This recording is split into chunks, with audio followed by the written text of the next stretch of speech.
Something has changed, and it should worry us all. Now, I wasn't alive during Watergate. I was born in 1978, part of a generation that grew up hearing about the aftermath of that era and about how a president resigned in disgrace and how it reaffirmed a national commitment to truth, accountability, and the idea that no one is above the law. Even if we didn't live through it, we were raised to believe that those principles still mattered. I carried those values with me into adulthood and through my time serving in the U.S. military. In the military, integrity is non-negotiable.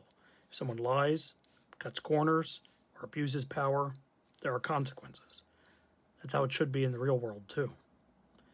But when I look at our political landscape today, I don't see those same expectations being applied.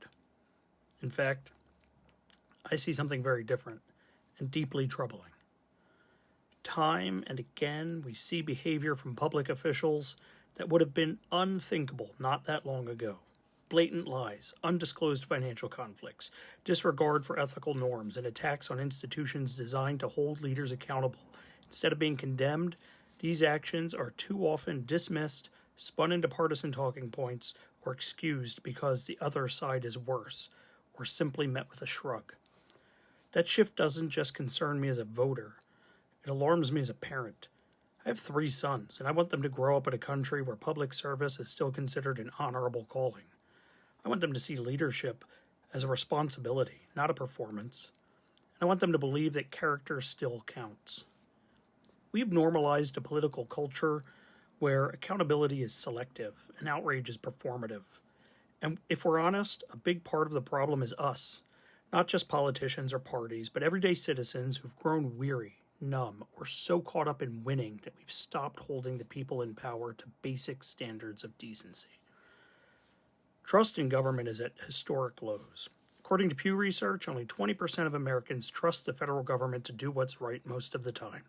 75% say that corruption is widespread in Washington, and that should be a wake-up call, but instead it feels like background noise. I get it.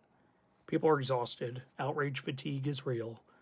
The media is fragmented, and it's easy to retreat into our silos where our beliefs are reinforced instead of challenged.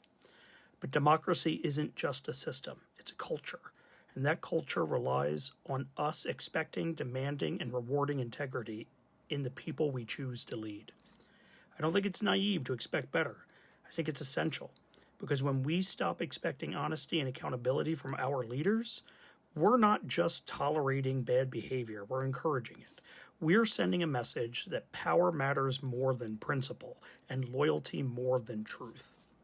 I've built my career and my life on the belief that you lead by example, that values matter, that service is about something bigger than yourself.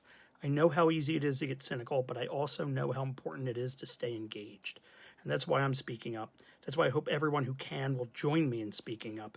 And that's why I'm going to keep asking the hard questions, even when it's uncomfortable. We deserve leaders who put the public good first.